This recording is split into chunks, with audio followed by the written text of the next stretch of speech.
Hi friends, இந்த sleeve pattern எப்படி பண்ணுறது அப்படின்னு ஐடியா கேட்டிருந்தாங்க. இது வந்து ஆல் சைஸுக்கு இப்போ கிட்ஸ்லேருந்து பெரியவங்களுக்கு எப்படி மெஷர்மெண்ட் வச்சு கண்டுபிடிக்கிறது அப்படின்னு வாங்க பார்க்கலாம். இப்போ இதில் வந்து நம்ம உள்ளே வந்து ஒரு ஷார்ட் ஸ்லீவ் போடுவோம். அந்த ஸ்லீவோட ஹைட் எவ்வளோ இருக்கோ அதோட வந்து நீங்கள் 3 மடங்கு எக்ஸ்ட்ரா ஃபேப்ரிக் எடுக்கிற மாதிரி இருக்கும். மேலே வைக்கிற ஃபேப்ரிக் இப்போ வந்து 4 ஸ்லீவோட ஹைட் வந்து 4 இன்ச் வருதா, அதோட 3 மடங்கு நான் அதிகமாக எடுத்துக்கிறேன். அப்போ 12 இன்ச் வரும். அப்போ 12 கூட வந்து நம்ம தையலுக்காக ஒரு 1 இன்ச் ஆட் பண்ணிக்கோங்க. நம்ம கீழே வந்து தையலுக்காக தேவைப்படலாம் அந்த 1 இன்ச், மேலே ஒரு 1/2 இன்ச் ஆட் பண்ணிக்கோங்க. இப்போ நெக்ஸ்ட் நம்மளோட ஆம்ஹோலில் பாதி வந்து நீங்கள் இந்த ஸ்லீவ் பேட்டர்ன் எவ்வளோ மார்க் பண்ணீங்க அதோட பாதி. இப்போ ஆம்ஹோலில் பாதி வந்து 7.5னா அதில் பாதி வந்துட்டு நமக்கு 3.25 வரும். நான் அதை வந்து மார்க் பண்ணிக்கிறேன். கீழே வந்து உங்களோட ஆம்ஹோல் மெஷர்மெண்ட், இப்போ உங்களோட ஆம்ஹோல் மெஷர்மெண்ட் வந்து பாதி எவ்வளோ இருக்கோ அதை அப்படியே மார்க் பண்ணிக்கோங்க. இப்போ நீங்கள் வந்து கிட்ஸுக்கு செய்கிறீங்க அப்படின்னா இதே மாதிரி தான் அவங்களோட ஸ்லீவோட ஹைட்டு ப்ளஸ் ஆம்ஹோலோட அளவு பாதி இந்த மாதிரி எடுத்துக்கோங்க. உங்களுக்கு இந்த எக்ஸ்ட்ரா ஃபேப்ரிக் எடுக்கிறது எவ்வளோ எடுக்கணும் அப்படின்னு டவுட் இருக்கும். ஏன்னா நீங்கள் பெரியவங்களுக்கு எடுக்கிறது நீங்கள் இப்போ நிறைய வீடியோ பார்த்துருப்பீங்க. அப்போ சின்ன பசங்களுக்கு எப்படி எடுக்கிறது அப்படின்னு டவுட் இருக்கும். அதேமாதிரி ஆல் சைஸ்க்கு எப்படி எடுக்கிறது அப்படின்னும்.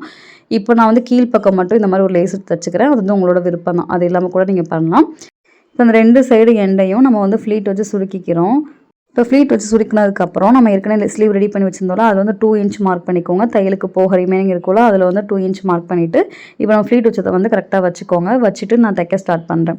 இப்போ உங்களோட ஸ்லீவோட சென்டர் பாயிண்ட்டும் இப்போ நம்ம ஃப்ளீட் வச்சிருக்க சென்டர் பாயிண்ட்டும் கரெக்டாக அந்த நாச்சஸ் வந்து மீட் பண்ணுற மாதிரி வச்சுக்கோங்க. எக்ஸ்ட்ரா ஃபேப்ரிக் இருந்துச்சு அப்படின்னா நீங்கள் அங்கே ஃப்ளீட் வச்சுக்கலாம்.